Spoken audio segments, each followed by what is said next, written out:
첫째 날에 빛을 만들고 낮과 밤을 구별하고, 그죠?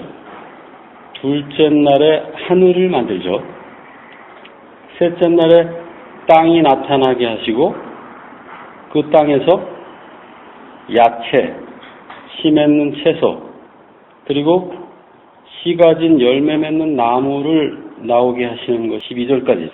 4일차로 넘어가기 전에 첫째 날부터 3일차까지 이걸 좀 우리가 리뷰해보고 좀 털을 좀 단단하게 좀 다질 필요가 있다는 생각이 좀 들어요. 1절부터 12절까지 하나님이 보시기에 좋았더라라는 게 3번 나와요. 4절에 빛을 보시고 좋았더라라고 말씀하시고 10절에 땅이 나왔을 때 보시기에 좋았더라. 그 다음에 이제 12절에 채소와 씨 맺는 과일과 씨 뿌리는 채소가 나왔을 때 보시기에 좋았더라. 이렇게 3번 좋았더라는 말을 쓰시죠. 이 좋았다라는 게 무슨 뜻인지 혹시 생각해 보셨어요? 네? 여러분은 좋다라는 말을 언제 씁니까? 생각하지 않은 것이 나타나면 사람들은 놀래요. 그리고 기분 나빠요. 아무리 좋은 것도 기분 나빠요. 너 왜 미리 얘기 안 했어? 그러고 화내는 사람도 많아요. 그러니까 좋다라고 얘기할 수 있는 건 항상 기대하고 계획했던 게 나타났을 때 좋다고 얘기해요. 그러면 우리가 기대하고 계획했던 거라는 말은 그게 무슨 뜻이에요? 그 다른 말로 하면 기대하고 계획했으니까 나타났을 때 좋았잖아요. 그죠? 그럼 기대하고 계획했다는 건 무슨 얘기예요?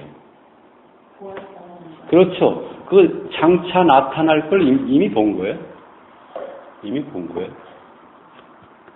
본 게 나타나야지 우리는 좋지. 한 번도 보지도 못한 게 나타나는 건 놀래요.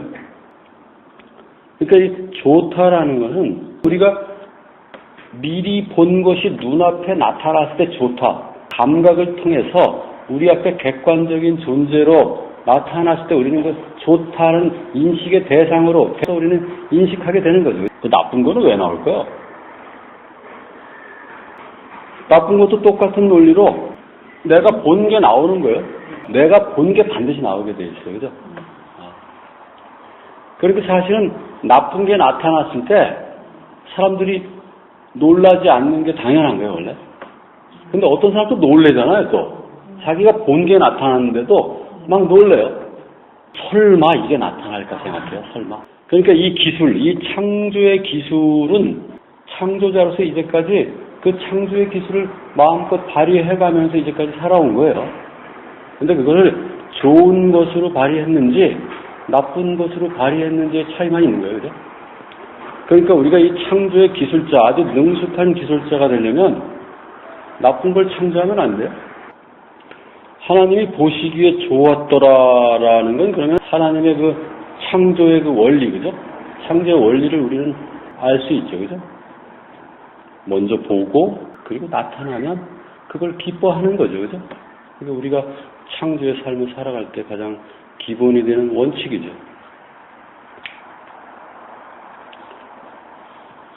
근데 왜 하나님은 창세기 2장에 가면 그 선악과를 먹지 말라고 하실까요? 왜? 이 좋다라는 게 토브라는 말이거든요. 선악과의 선이에요, 선. 그래서 악은 뭐예요? 라라는 거예요, 라. 이 악이라는 것이 어차피 선과 한 묶음으로 다니는 거라면, 그죠? 선의 반대면이 악이라고 볼 수 있잖아요. 그죠? 동전의 뒷면이. 선하지 않은 걸 악이라고 볼 수도 있죠. 그죠? 선의 선이 한 면이라면 그거하고 한 몸을 이루는 그 반대면을 악이라고 볼 수 있죠. 선이라는 걸 우리가 알잖아요. 그죠? 어떤 계획했던 것, 우리가 바랬던 것, 그것을 향해서 가고 그것을 이루는 걸 우리가 선이라고 하는데, 그럼 악이라는 걸 그 반대로 정의하면 어떻게 되죠? 악도 우리가 본 것이 나타나는 거잖아요. 그러면 선과 악은 다른 게 뭐예요? 믿음이 없고 불신하고 불안하면 꼭 안 좋은 걸 먼저 보게 돼요. 내 앞에 벌어지지 않을 걸 먼저 보게 돼요. 그리고 그게 반드시 나타나요. 그러니까 우리는 끊임없이 선과 악을 지어내는 존재로 살아온 거예요, 이제까지. 이 창조가 완전하다면 선만 지어야 될까요? 악도 지어야 될까요? 창조가 완전하다면. 그래서 인간이 어떤 그 자유의지를 가진 존재로 완전한 존재로 지어졌다면 악은 필요해요, 안 해요? 악은 있어야 돼요. 악이 없으면 선을 하는 것이 자유의지에 의한 그 사랑의 의지에 의한 것이 되질 않아요. 무슨 얘기인지 이해하세요? 월급이 아내에게 빠져나가는데 그게 사랑의 월급이 아니고 그러니까 기계 월급이 되는 거예요. 그러니까 우리가 선밖에 할 수 없는 존재로 지어졌다면 하나님의 창조는 실패한 거예요. 우리는 악도 할 수 있는 존재로 지어진 거예요. 선도 악도 하나님의 속성이에요. 그 속성대로 지어진 거예요. 근데 하나님이 기가 막힌 게 당신 안에 있는 선과 악을 인간에게 그대로 주지 않고 그것만 주지 않고 하나님이 거기다 한 개를 더 주세요. 뭘 줄까요? 우리가 선도 하고 악도 할 수 있다면, 그죠? 이 창조가 완전한 창조가 되려면 악을 했을 때 그 악에 대한 구원의 소프트웨어가 있어야 되잖아요. 그죠? 구원에 대한 소프트웨어를 창조할 때 미리 준비해 놓으신 거예요. 그러니까 여러분 안에 와 계신 그리스도는 누구예요? 구원의 소프트웨어를 장착하고 와 계신 분이에요. 그 소프트웨어가 창세기 1장부터 작동하기 시작해요. 창조 당시부터 이 구원의 이 하나님의 계획을 창세기 1장부터 집중적으로 보려고 하는 창세기 1장에 대해서 상징론을 주장하는 사람들의 견해는 아주 타당해요. 그 사람들은 창조가 실패할 수밖에 없었다고 생각해요. 그래서 처음부터 아예 구원의 소프트웨어를 장착했다고 생각해요. 그러나 이 구원의 소프트웨어는 창조의 실패를 얘기하는 것이 아니라 창조의 완전함을 얘기하는 거예요.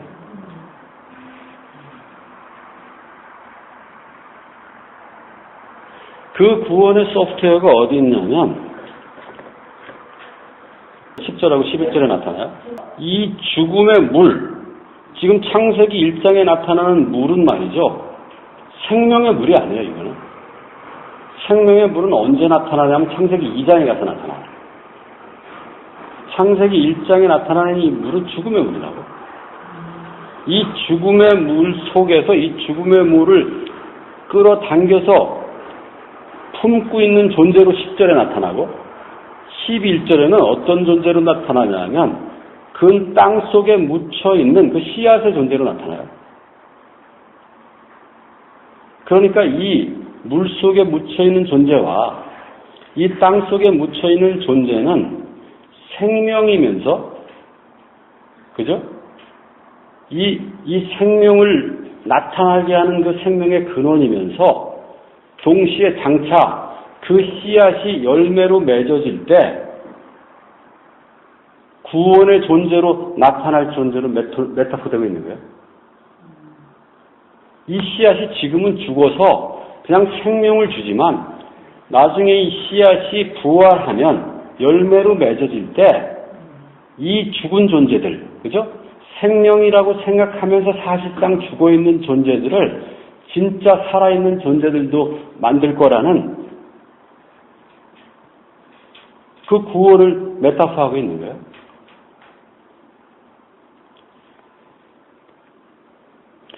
왜 창세기 1장에서 이 구원의 상징을 얘기하지 않으면 안 되느냐 하면 창세기 2장을 이해하는데 창세기 1장이 반드시 필요해요.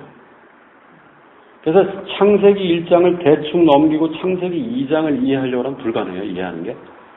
그 대표적인 예가 아까 얘기한 그 선악과 얘기예요.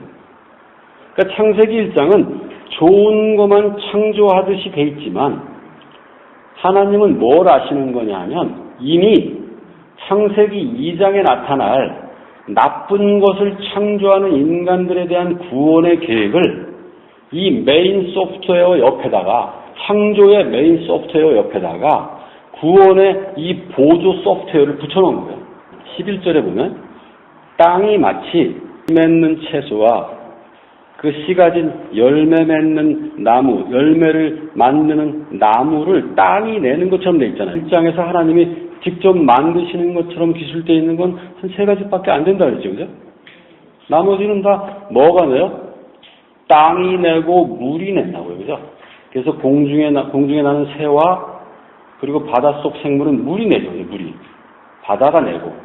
그 다음에 각종 육축과 기는 생물은 누가 내요? 땅이 내죠. 그죠? 그래서 여기 11절에 보면 땅이 그 생명체, 그죠? 생명체로서 땅이 등장해요. 이 땅이 가지고 있는 생명력, 이 땅이 가지고 있는 생명력은 사실은 굉장히 시사하는 바가 굉장히 커요.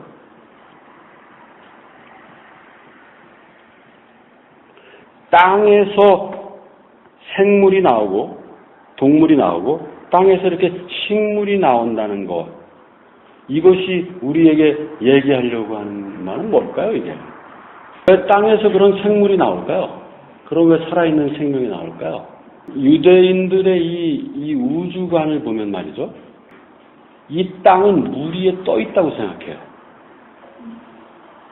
그리고 이 공기 있잖아요. 그죠? 공기. 이것도 물이라고 생각해요. 이 물 속에 땅이 떠 있는 거라고 생각해요. 이 땅이 밑에 있는 물이 올라와야 그때 농사를 짓는다고 생각해요. 그래서 창세기 2장에 보면 물이 어디서 올라와요? 이 수분이 어디서 올라와요? 땅에 경작할 수 있는 수분이 어디서? 땅 속에서 올라와요. 네, 땅 밑에서 올라와요. 원래 땅이 혼돈하고 어두웠잖아요. 그죠? 물뿐이었잖아요. 그죠? 이걸 궁창을 가운데 집어넣어서 궁창 위의 물과 궁창 아래 물로 나눴다고요. 근데 궁창 아래 물은 그대로 있는 거예요. 그죠? 거기서 땅만 드러난 거예요. 그러니까 나머지 땅을 말고 나머지는 전부 물이라고 생각하는 거예요, 지금. 예수님이 어디서 나와요? 물에서 나와요. 예수님이 물에서 나오실 때에 성령이 비둘기같이 임하잖아요. 그죠? 지금 하나님은 지금 어디 계신 거예요? 그 빛으로 오신 하나님은 지금 어디 계신 거예요? 물 안에 계신 거예요, 물 안에. 이제 땅에서 이런 생명들이 나오는 이유를 알겠죠, 그죠? 그죠? 그러니까 땅 속에 있는 물에 생명의 근원이신 분이 거기 계신 거예요. 그래서 거기서 은혜가 내려서 물이 올라와야 그때서야 땅 위에 있는 존재들은 그때서야 이제 생명으로서 살아가기 시작하는 거예요. 땅이 우리라서 그건 나중 얘기고, 그죠? 땅 속에 물이 있고 물 속에 생명의 근원이신 분이 있기 때문에 그런 거예요. 그래야 나중에 물에서 이제 고래도 나오고 물고기도 나오고 날짐승도 물에서 나오잖아요. 그죠? 그럼 이제 자연스러워지잖아요. 그죠? 그러니까 창세기 1장은 촘촘하게 짜여진 엄청나게 압축된 하나의 그냥 서사시예요. 그래서 이걸 만약에 이 산문으로 풀었으면 책이 몇 권 나올 거예요. 이걸 산문으로 풀었으면. 그걸 뭉쳐서 시 한 편으로 지금 창세기 1장을 만들어 놓은 거예요. 이제 하나하나 하나님 당신을 드러내는 거죠. 그죠? 동시에 하나님이 만드신 그 하늘과 땅이 뭔지 그 전체의 모습을 가지고 나타나고 있죠. 그죠?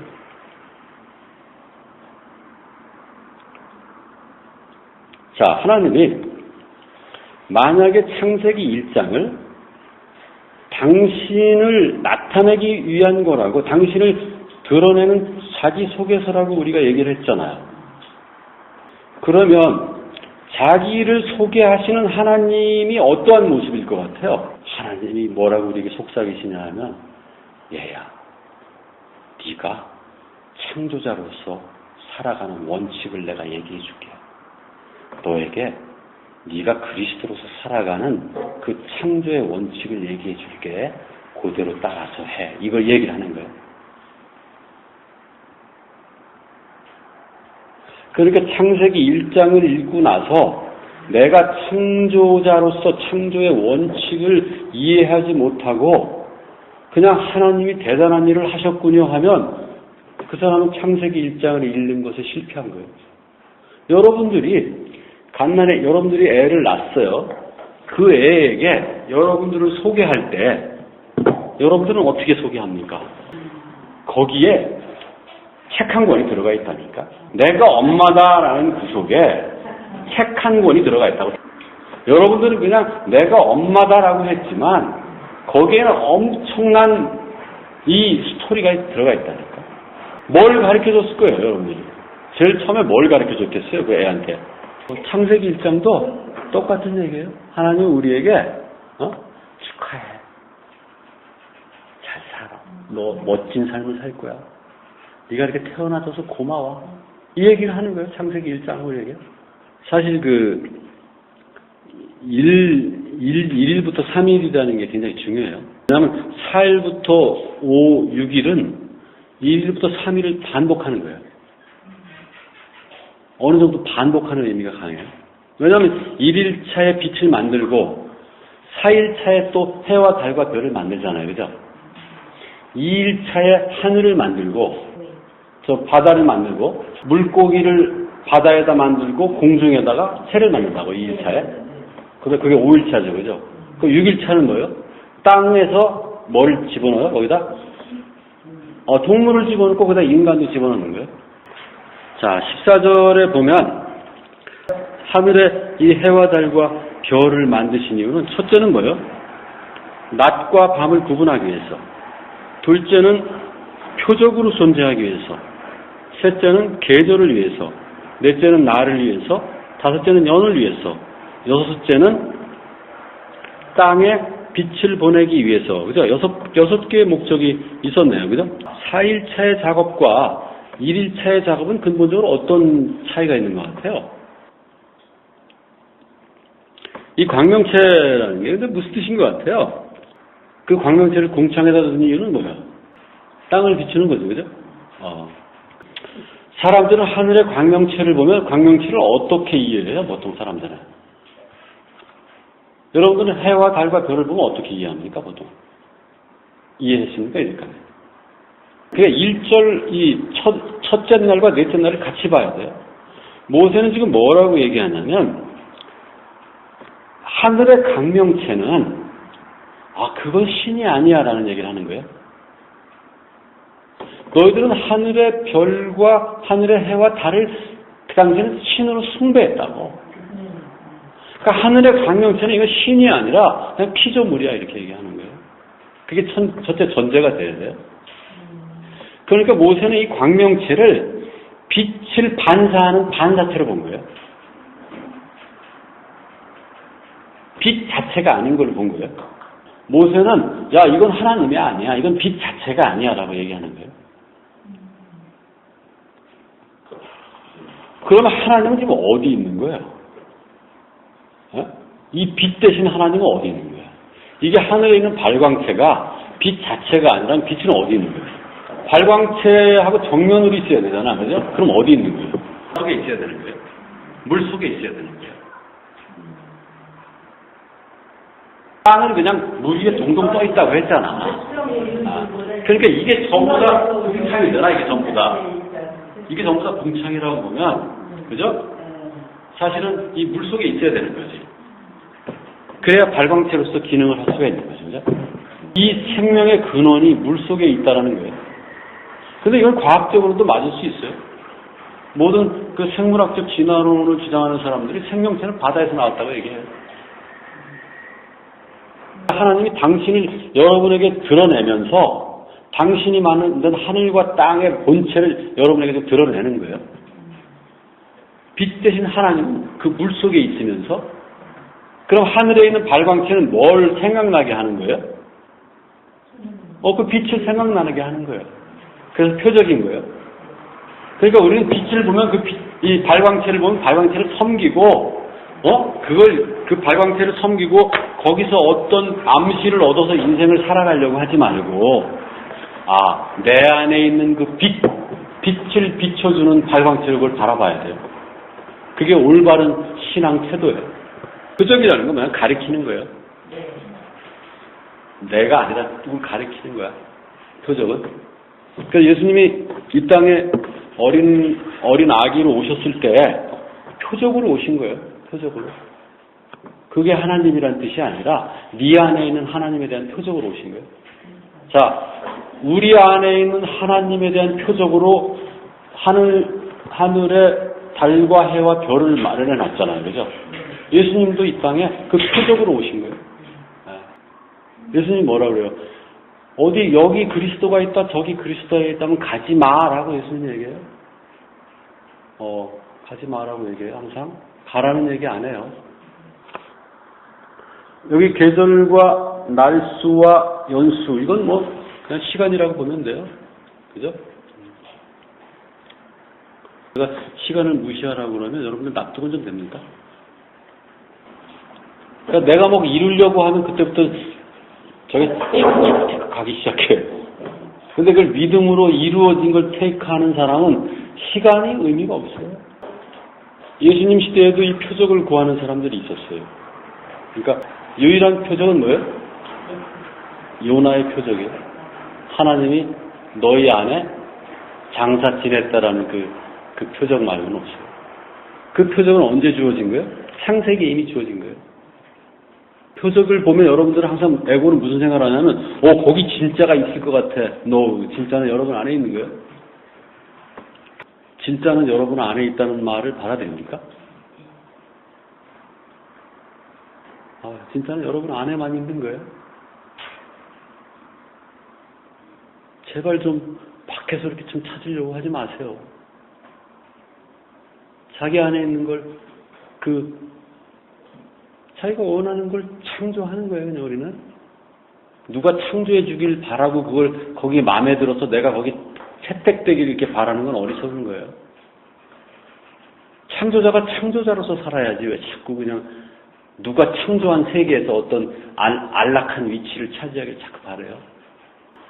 결국 대한민국이 굴러가는 건 그 진리로 사는 사람 몇 사람 때문에 굴러가는 거예요.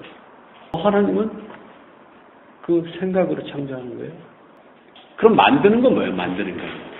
그 생각, 의식으로 창조하지만 궁창이 있으라 라고 얘기하면서 또 궁창을 만드시잖아요. 그죠? 사람을 만들자 하고 또 사람을 만드시잖아요. 그렇게 만든다는 게 뭐예요?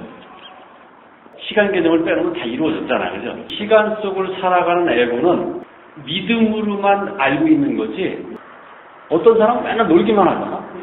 근데 어떤 사람이 뭐 아침부터 저녁까지 수고하는데도 되는 일이 없어. 그러니까 한 사람은 이루어진 것을 그냥 내 것으로 하는 데까지 시간이 걸리는 것뿐이야. 왜냐하면 감각은 그냥 둔해. 눈도 둔하고 귀도 둔하고 코도 둔해가지고 그것을 눈앞에 나타나는 것으로 인식할 때까지 시간이 많이 걸려. 그래서 감각 훈련하는 거야. 근데 그게 이 시공간에서 우리 눈앞에 감각의 대상으로 나타나려면 우리의 감각이 그것을 인식하는 데까지 시간이 걸려.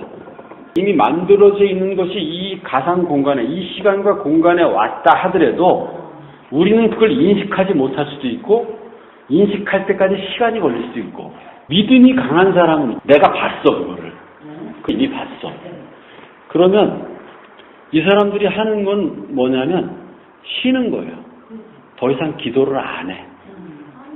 기도를 안 한다는 건 뭘 반증하는 거냐면 그게 이미 이루어졌다는 거예요. 근데 어떤 사람이 있느냐면 이미 이루어져서 나타나는데도 기도를 하는 사람이 있어. 인정을 안 해. 그런 경우는 자기가 기도했던 거하고 지금 자기가 원하는 게 바뀌었을지도 모르지. 자기가 봤던 거하고.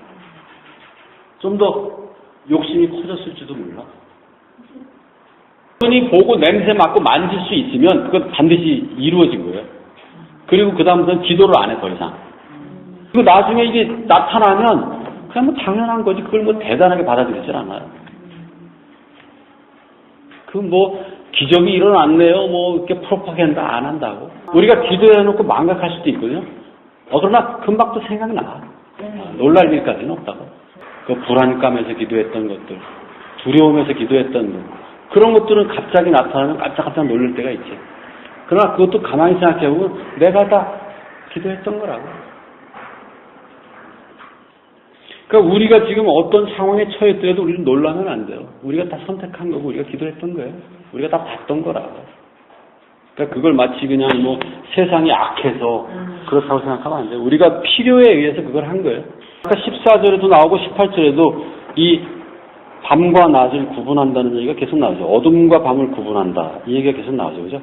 그러니까 하나님이 이 밤과 낮을 구분하고 어둠과 이 밝음을 구분하는 것에 대해서 굉장히 관심이 많다는 걸 우리는 알 수 있죠. 그죠?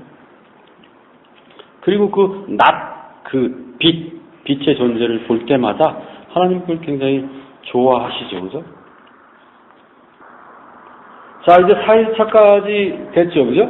물과 어둠으로 이루어졌던 땅이 이제 서서히 빛이 들어오고 묻이 드러나면서 이제 서서히 모습을 갖춰가죠. 5일차는 당연히, 그죠? 당연히 이제 그 공중에 나는 새와 물 속에 사는 생물들이 만들어지는 때죠. 그죠? 이때 하나님이 처음 그들을 축복하세요. 하나님이 처음 축복하세요.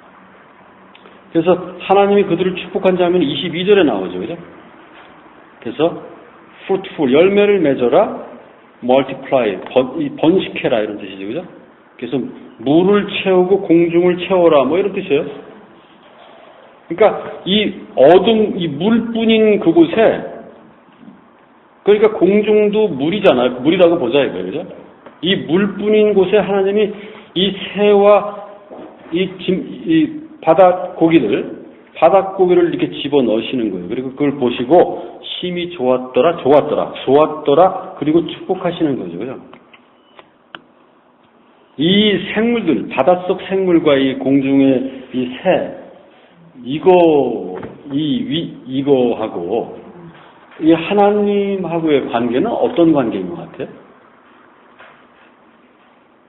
우리가 아까 그 땅 위에 채소가 났을 때 그 씨앗은 우리가 죽은 씨앗으로 오신 그 그리스도에 대해서 우리가 설명했죠. 열매로 맺혀질 그 씨앗으로 봤잖아요. 그죠?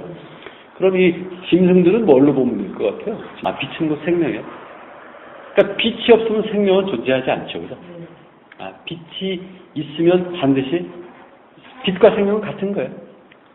그래서 요한복음 1장에서도 빛, 생명은 같은 걸로 설명을 하죠. 그죠? 마치 하늘의 궁창에 그 반사체들을 만들어 놓으셔서 빛을 드러내시잖아요. 그죠? 당신이 빛이심을. 그 생명이신, 그죠?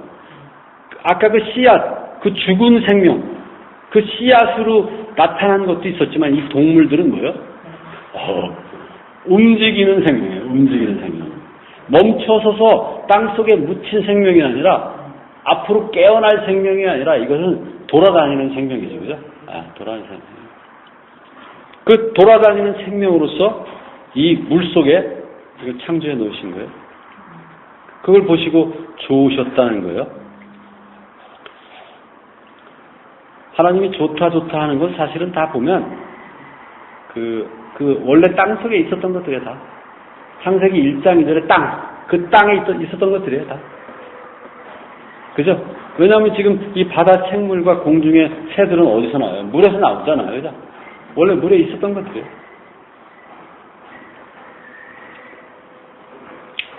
하나님은 이미 그 물속에 그 존재하는 것들이 이제 이 대상으로서 이렇게 툭툭 튀어나오는 거예요. 여러분들 안에는 뭘로 나타나요, 그게? 생각으로 나타나. 아이디어로 나타나. 각종 아이디어로 나타나. 그 생각이 반짝반짝 있는 사람은 성령이 충만한 사람이에요. 아이디어를 잘 내는 사람들 있잖아요. 그죠? 누구도 생각했지 못했던 아이디어를 내는 사람들이 있다고. 그 생각이 어떻게 보면 그 하나님을 반사하는 거야, 계속. 내 안에 하나님 계셔. 이걸 계속 드러내는 거예요. 생각을 얘기하는 사람.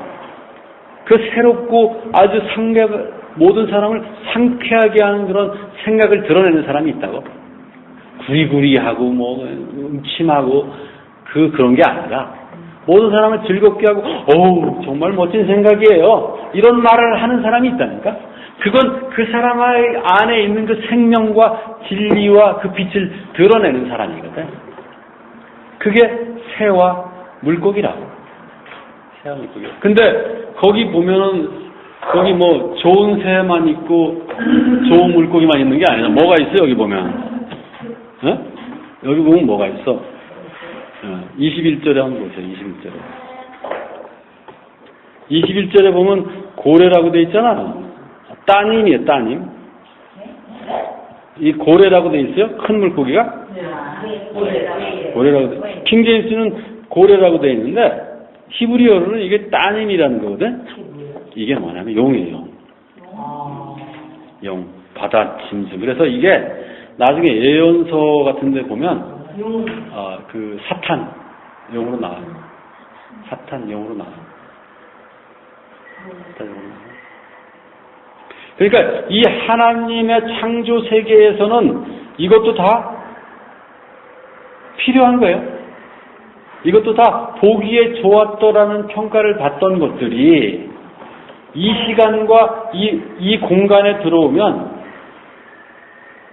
두려움의 존재가 될 수 있어요. 두려움의 존재가.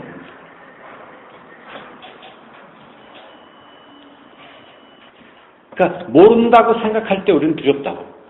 저 사람 모르겠는데 그럼 그때 두려움이 생겨요. 생각이나 이런 것들이 그 근거, 그 생각이 나온 쪽에 집중해보면 다 하나님께 나온 거 아니에요. 그죠? 그러면 그걸 우리는 이거 좋은 거네라고 받아들일 수 있어요. 근데 우리 안에 하나님이 그걸 만들었다는 생각이 없으면, 그 믿음이 없으면 아이디어가 두려움으로 우리를 폭격하게 돼요. 그 사람들 잠자는 걸 두려워해요. 왜냐하면 잠을 자면 그 두려움으로 우리를 폭격하는 것들이 훨씬 심해져요. 근데 그게 처음에 그 두려움과 불신에서 시작되는 거예요. 불신앙에서. 그러니까 우리 안에 계신 그 좋으신 하나님에 대한 신앙이 없을 때 우리 안에서 끊임없이 용수수치는 욕망, 그러니까 어떤 메시지가 오더라도 우리 안에 하나님으로부터 에고들에게 어떤 메시지, 때로는 흉측한 메시지가 어떤 메시지가 오든 그건 다 유익한 메시지죠. 두려워할 필요가 없다고. 두려워하면 안 돼요. 자, 어떤 메시지가 오더라도 그건 다 필요한 메시지예요. 유익한 메시지예요. 그러니까 꿈을 꾸고 나서 그 메시지를 두려워서 점쟁이는 찾아가지 말라고. 그건 다 우리 안에 그리스도가 이 에고들에게 보내는 편지라고.